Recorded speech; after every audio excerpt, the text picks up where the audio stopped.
Bueno, límites celulares. De límites celulares, ¿qué tienen que saber? ¿Cómo están formadas las membranas biológicas?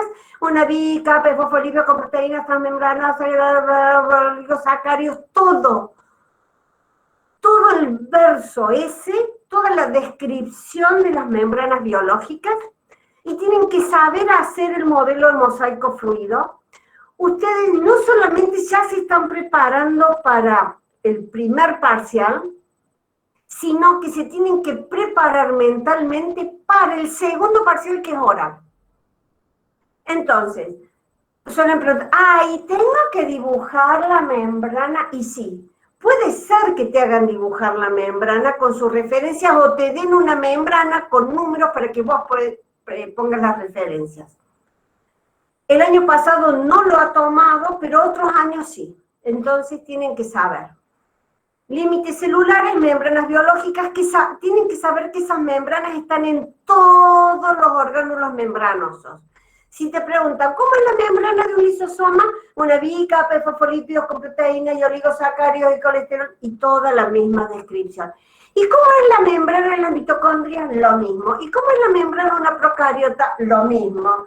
¿Y cómo es la membrana de la envoltura nuclear? Lo mismo. ¿Bien?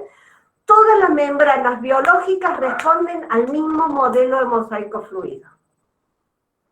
¿Qué otra cosa tienen que diferenciar o saber definir? Dominios, glucocáliz, corteza celular, pared celular en procariotas.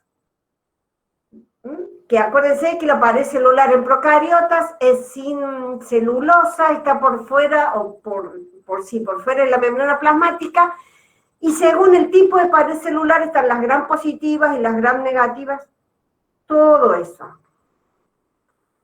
De transporte. De transporte tienen que saber describir cada uno de los mecanismos de transporte. La cátedra A, el primer parcial del año pasado, tenía unos enunciados muy largos. O sea, primero hay una situación problemática, lo mismo tienen la A y la B, toda una situación problemática. Supongamos, ¿sí? Un paciente llega al consultorio y su madre dice que padece de fibrosis quística, es una enfermedad dada por una mutación que altera el transporte de cloruros a través de la membrana biológica. A partir de ahí vienen las múltiples opciones con definiciones larguísimas, que si yo no, o ustedes no han aprendido muy bien cómo es el transporte activo, el pasivo, no pueden discernir dónde está el error.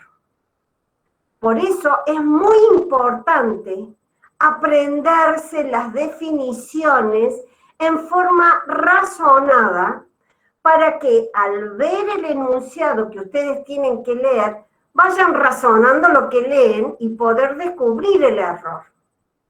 No crean que porque sea múltiple opción, ustedes y virtual, van a entender lo que leen, o van a tener tiempo de buscar en la bibliografía, o no tienen tiempo de nada. El tiempo ha sido calculado para que ustedes lean y contesten. Para que ustedes lean y vayan diciendo, es falsa, está mal, el ion cloro no atraviesa la bica de fosfolípidos, es un ion, atraviesan las proteínas. Entonces, guarda con las definiciones en las dos cátedras. Entonces, de transporte, primero difusión simple, que es a través de la bica de fosfolípidos, a favor de un gradiente de concentración, y qué tipo de moléculas pasan en cada caso, ¿sí? Eso siempre tiene que ver con la naturaleza química del solvente y del soluto. Si son moléculas apolares, hidrofóbicas, o sea que odian el agua, pero son liposolubles, van a atravesar la bicapa de fosfolípidos. Por ejemplo, dióxido de carbono, oxígeno. Dióxido de carbono y oxígeno.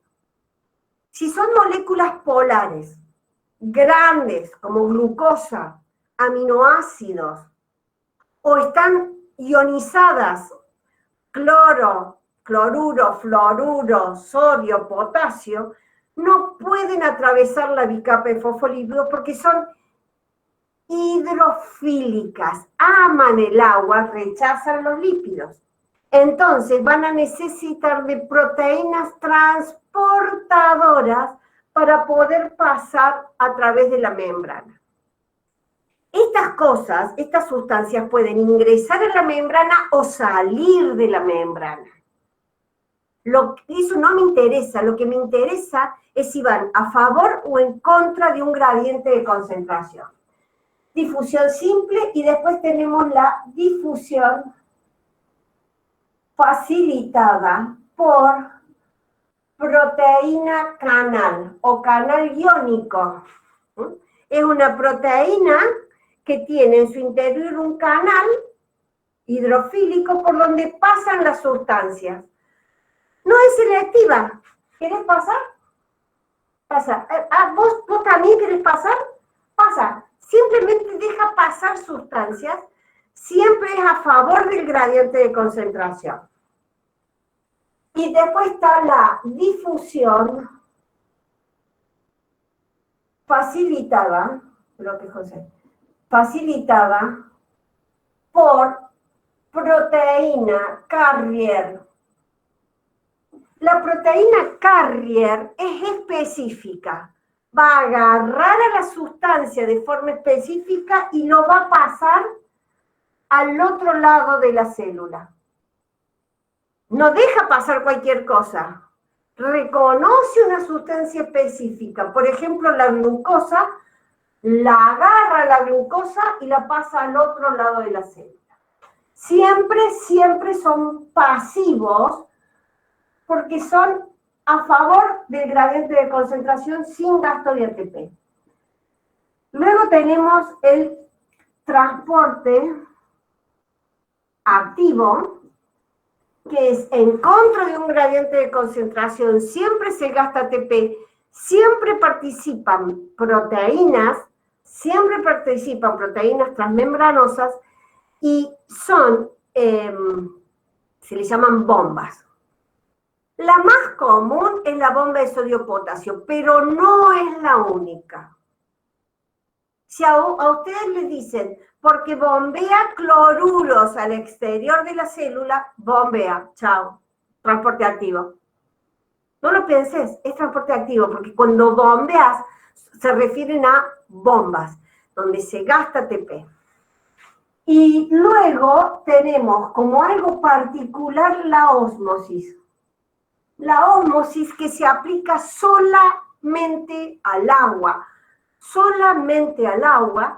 a través de el agua atraviesa la membrana a través de unas proteínas llamadas acuoporinas o a través de la bicapa de fosfolípido porque son moléculas pequeñas y siempre lo hacen desde zonas de mayor concentración de iones o de soluto, se le llaman zonas hipertónicas, disculpen, ahí me equivoqué. Siempre lo hacen desde zonas hipotónicas de baja concentración de solutos a zonas hipertónicas de alta concentración de solutos. Es como que esa concentración de iones de soluto atraen agua. Ejercen mayor presión osmótica y atraen agua. ¿Cómo vamos? ¿Lo van entendiendo? Eso es en relación a límites, lo que es un poco de transporte. Y no se olviden que acá también preguntan sobre diferenciaciones de membrana. Diferenciaciones de membrana todos los años preguntan. Todos los años preguntan, pero no solamente preguntan en el primer parcial, preguntan en el segundo parcial también. ¿Cuáles son las diferenciaciones de membrana más importantes? Los desmosomas. Los desmosomas que permiten que yo me estire la piel y no me quede con piel en la mano. Agarran fuertemente a las células. Las conexones, las conexinas, las uniones nexus, que son de comunicación entre células. También las uniones oclusivas, que cierran el pasaje de sustancia entre células y establecen dominios, microvellosidades, y el año pasado preguntaron sobre el laberinto basal. Esas son las más importantes en general. Pero los desmosomas tienen que saber dibujarlo con nombres, con todas las partes, las proteínas que forman parte de los desmosomas, etc. Bueno. Si van a ir colocando algo de membrana que quieran en particular, lo van poniendo, así lo leemos, lo explayamos después. Voy a dejarlo de material genético para terminar la clase, lo de transcripción y traducción, porque creo que es una de las cosas que más está importando. Un minutito, por favor.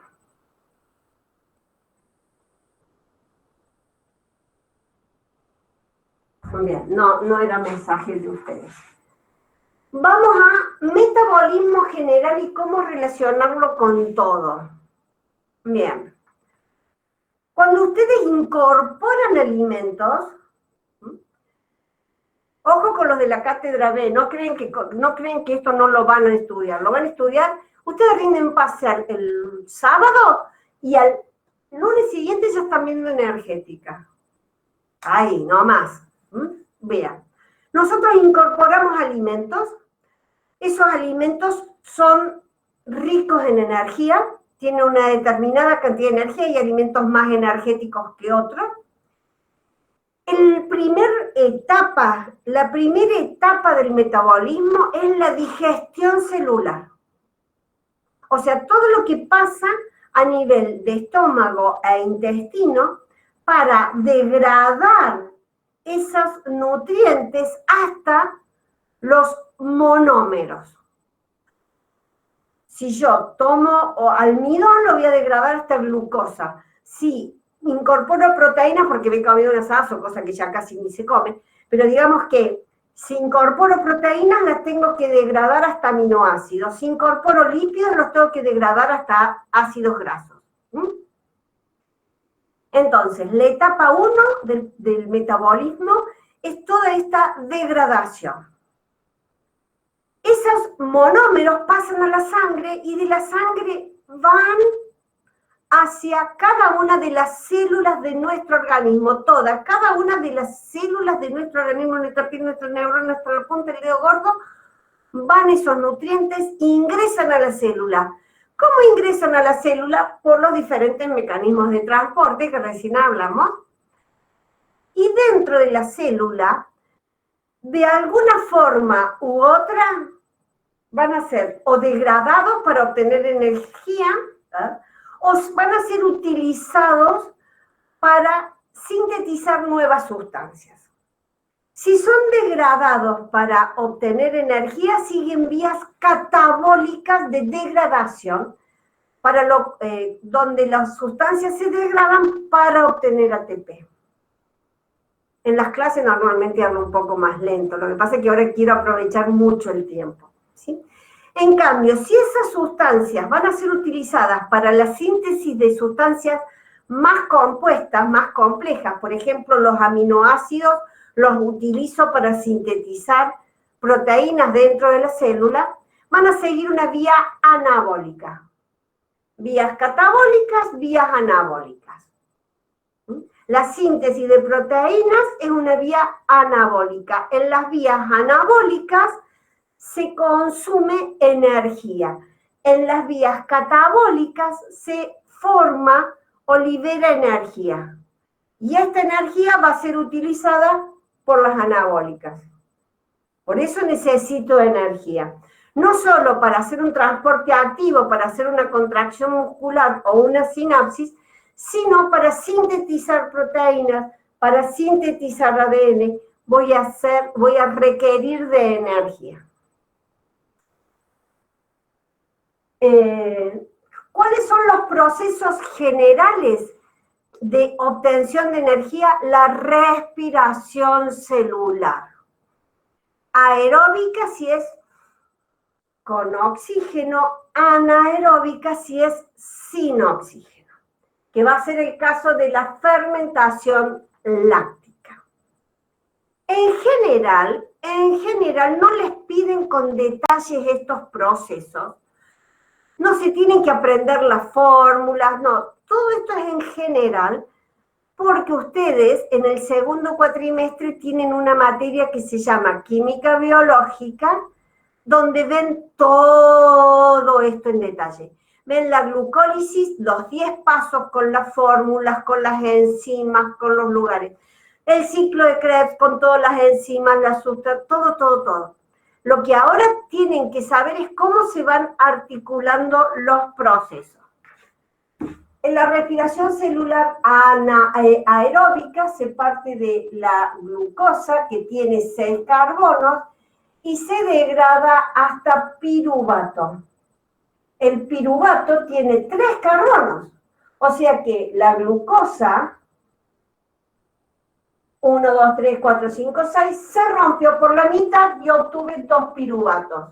2 piruvatos. Esta primera etapa se llama glucólisis, tienen que decir dónde ocurre, que ocurre en el citoplasma, que primero se activa la glucosa para comenzar a degradarse, que forma ATP y que forma NADH. Si se acuerdan cuántos ATP y cuántos NADH se forman, mejor.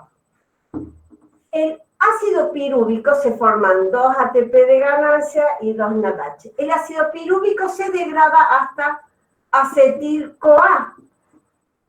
Si tengo 2 ácidos pirúvicos, se supone que voy a formar 2 acetil-CoA. Pero este acetil-CoA tiene 2 carbonos. ¿Por qué?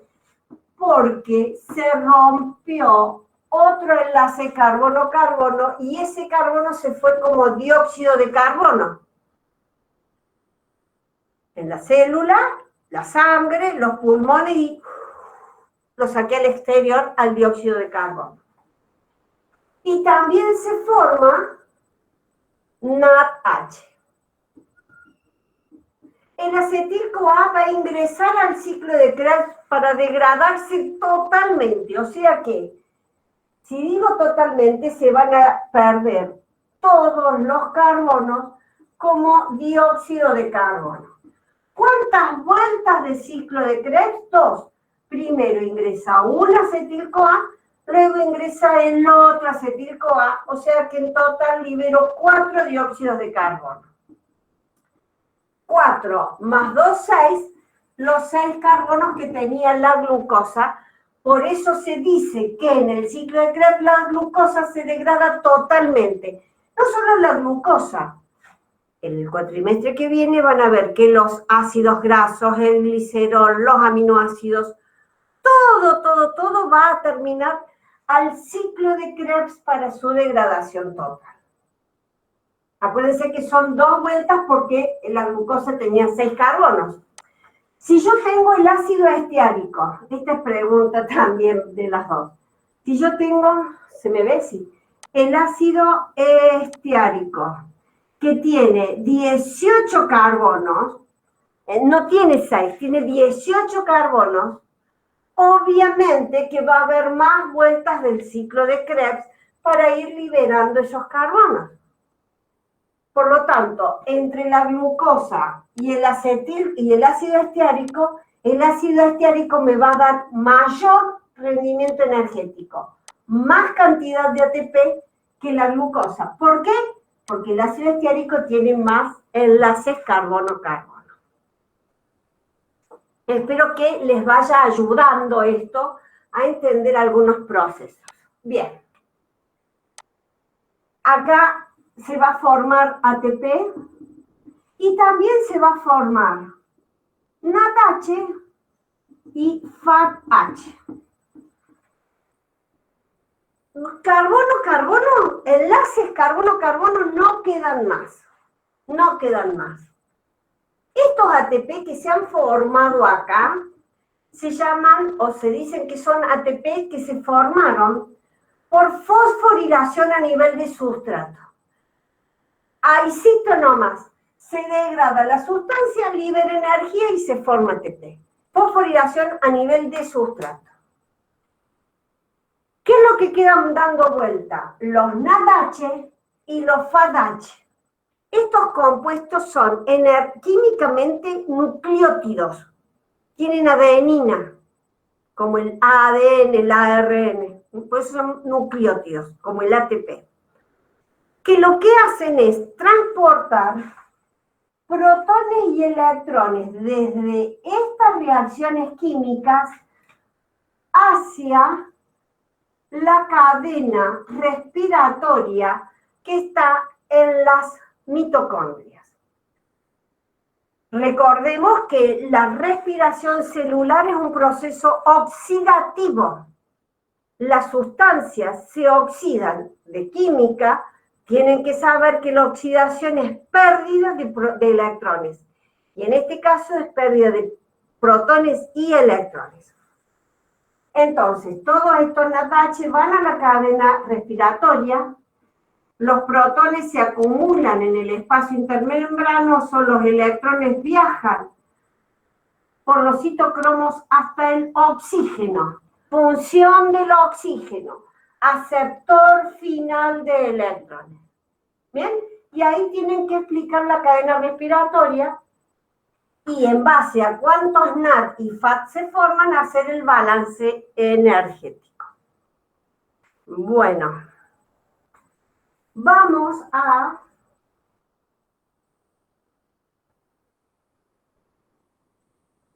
ver, estamos con energética, las alumnas que tenían problemas con energética, me falta esto. El balance energético, bueno, voy contando, 2 ATP más 2 ATP de acá, ¿sí? Porque como son 2 vueltas, son 2 ATP, tengo 4, más 34 ATP que se forma en la cadena respiratoria, 34, 36, 38 ATP, que es la respiración celular con oxígeno. Estoy dando una explicación rápida, ¿no? Breve. Si alguien necesita una explicación más detallada, bueno, hablaremos de algunos de los temas, se pueden tomar clases de consulta, eso ya lo van manejando ustedes conmigo. Entonces, metabolismo general, relacionarlo con todo. Acuérdense, todo proceso que gasta energía, gasta ATP, se relaciona con respiración celular. Te lo van a preguntar para que lo relaciones con respiración celular. Cuando no hay oxígeno,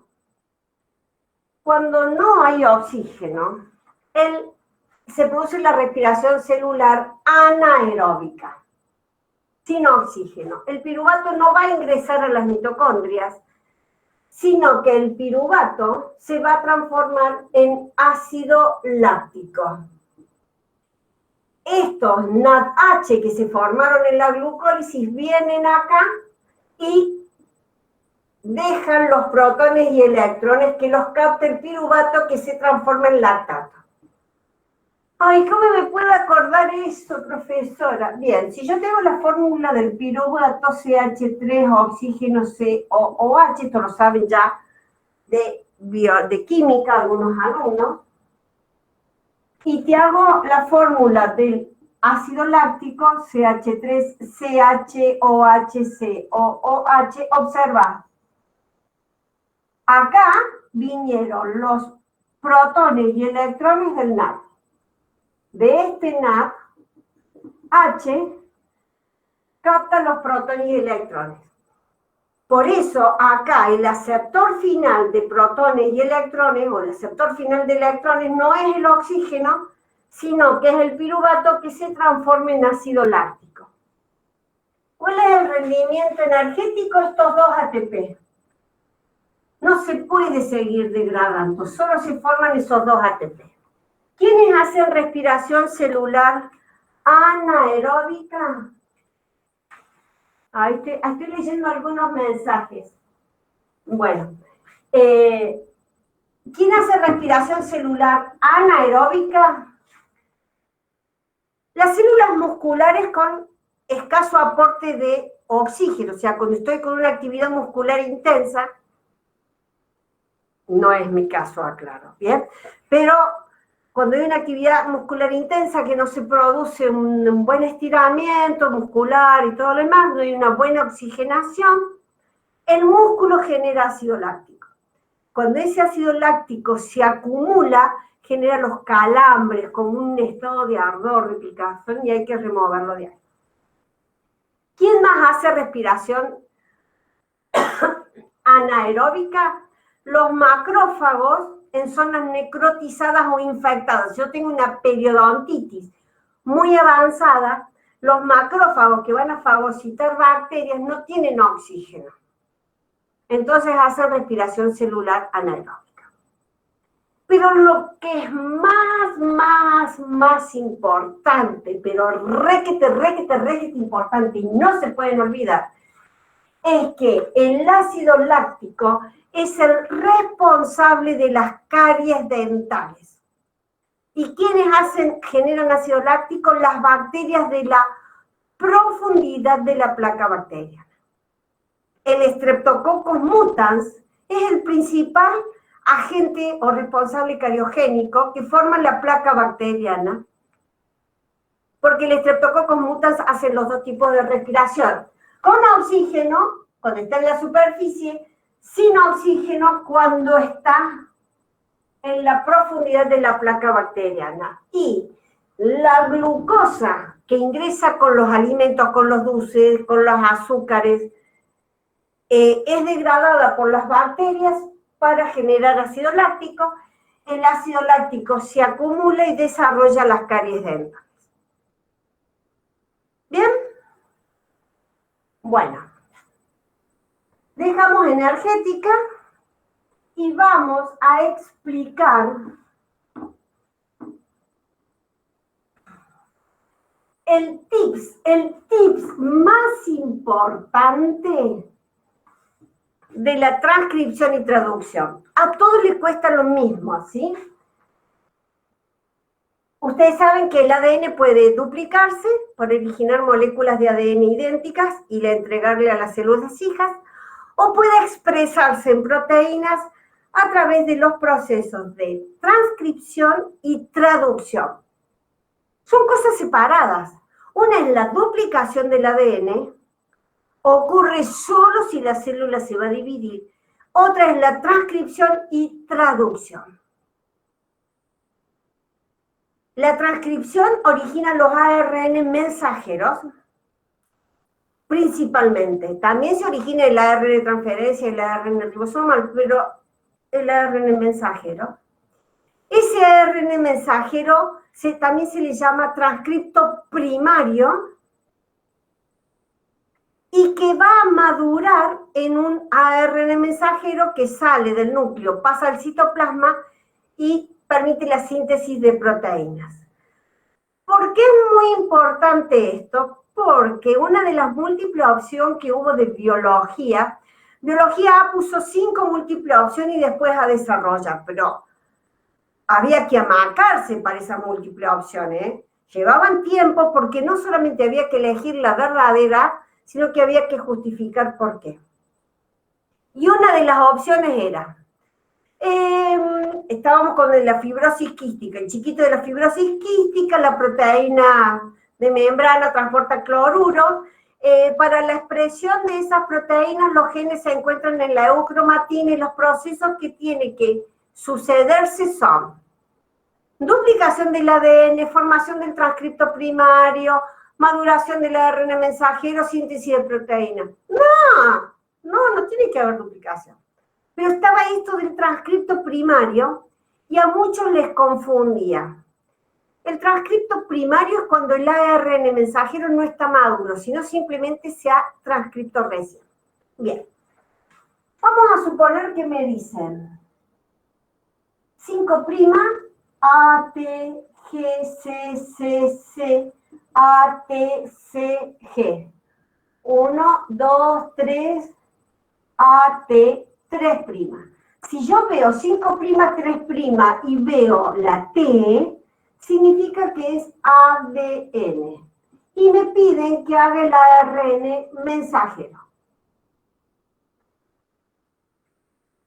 El ARN mensajero siempre es 5', 3'. Por lo tanto, no puedo venir del 5'. No puedo hacerlo 5'. Sí o sí tengo que tener el 3' del ADN. Muchos directamente tomaban el 5', lo transcribían y ahí ya la profesora no seguía leyendo y tachaba, chao, listo, estaba mal.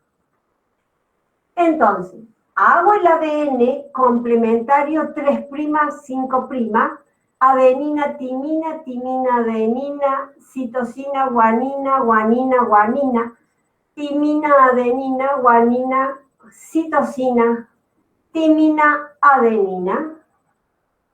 Y de este 3', 5', hago el ARN mensajero.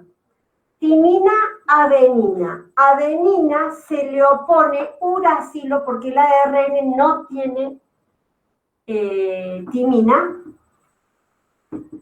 Guanina, citosina, citosina, citosina, adenina, uracilo, citosina, guanina, adenina, uracilo. ¿Han entendido esto? Que tienen que buscar el 3'. Bien. Y luego en la tabla de código genético busco los codones. Siempre les van a poner la tabla de código genético, siempre. No se la tienen que aprender de memoria la tabla de código genético porque siempre se la van a poner en el parcial. Y busco los correspondientes aminoácidos. AUG es el MED. Yo me las sé, algunas me las sé de memoria, el AUG, ¿bien? Y después van los otros aminoácidos. Aminoácido 1, aminoácido 2, aminoácido 3. ¿Bien? Esta sería la proteína. Hay veces que me la complican y me dan los exones y tengo que sacar los exones, o sea, transcribir todo o transcribir solo los exones que me piden. ¿Qué pasa en una mutación? En una mutación, por ejemplo, la voy a escribir con verde, si es que se ve. Vamos a cambiar esta C por A. Entonces, esto cambia por T, esto cambia por A y este aminoácido cambia por otro aminoácido. Se cambió un nucleótido por otro y se modificó la proteína. El proceso va a ser el mismo. Transcripción, traducción, lo que pasa es que se va a modificar un aminoácido. La cátedra A tiene diferentes tipos de mutaciones.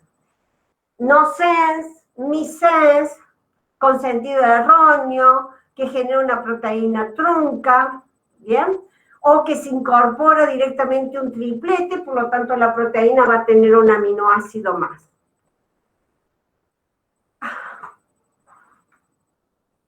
Más o menos he trabajado alguna de las dudas. Irina, te dejo a vos a ver si alguien quiere preguntar algo. Camila, también.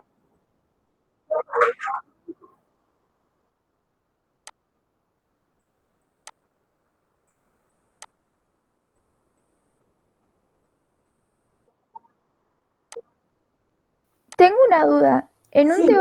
En un teórico la profesora nos dijo que seguro en el examen iba a haber una pregunta que dice explique cómo se produce una proteína. Y dijo que la mayoría de las personas el otro año se equivocaron porque empezaron con la replicación y estaba mal. No, la replicación es solo si se va a dividir. Ah, bueno, gracias. Porque no Bueno, sabía el por qué sería. ¿por qué? Porque o estás trabajando o te estás reproduciendo. No sé si ahora te queda un poco más claro, ¿bien? Sí, sí. O sea, si la célula se va a dividir, solo se dedica a dividirse y duplica el ADN. Si la célula no se va a dividir, tiene que trabajar de célula. Tiene que sintetizar las proteínas para cumplir con su trabajo. Eso lleva a los procesos de transcripción y traducción. ¿Bien? La duplicación permite el flujo de la información genética de una célula a otra célula, de una generación a otra generación. El proceso de transcripción y traducción permite el flujo de la información genética desde el ADN a la proteína y ocurre dentro de una célula. ¿Claro?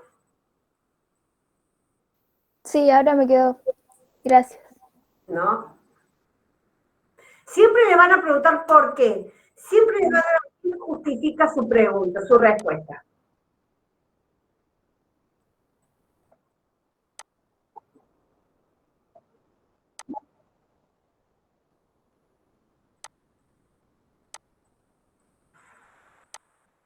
Les he dado un montón de tips de preguntas posibles de los exámenes, ¿no?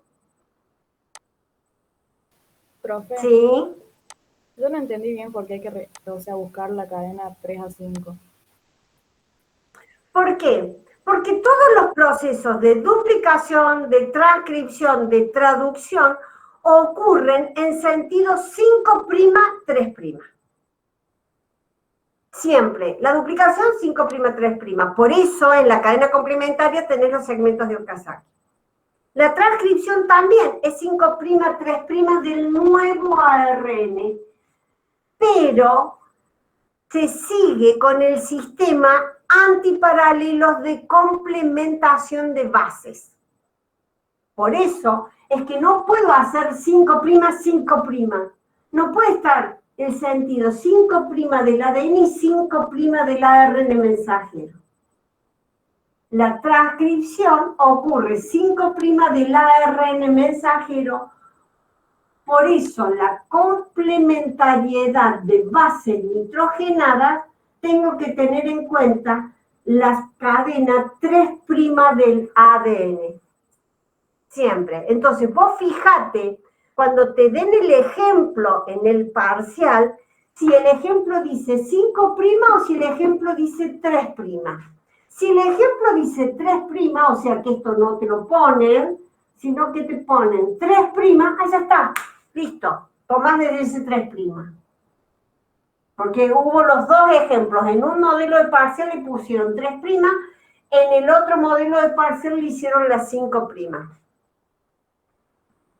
¿Puede ser? Listo, profe, gracias. Re claro.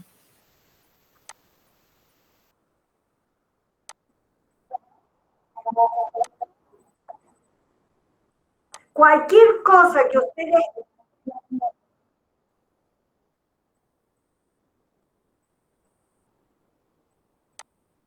¿Y cómo hago el del 3? Hay alguien que me preguntó cómo hago el del 3. No, el del 3 lo haces si te dan la del 5. Si haces la del 3, tomás este y pones 3', 5'. Timinadenina, adenina, uracilo, citosina, guanina y le haces el complemento. Te dan la cadena activa del ADN. Vos en el ADN tenés una doble cadena. Según qué gen se esté transcribiendo va a ser la cadena activa. ¿Bien? Puede ser la cadena activa que va en un sentido o que va en el otro. En este caso, como te pusieron 3', esta es la cadena activa, no hace falta hacer nada. Simplemente lo copias el ARN mensajero. Bien, cualquier cosa que ustedes quieran tomar el curso, ya saben cómo explico, ya saben cómo va a ser mis audios, que van a ser con una voz chilladita, así impresionante. Siempre estoy con los WhatsApp abiertos con mis alumnos para sacarse cualquier duda. Y bueno, tienen los videos y los PDF donde se explica absolutamente todo. Ha sido un gusto, espero que les haya gustado a ustedes también la clase.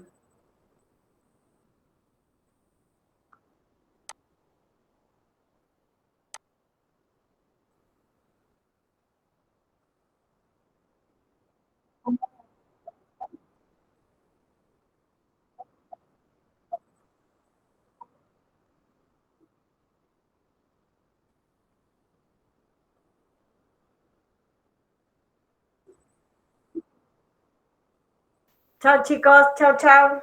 Chao, gracias.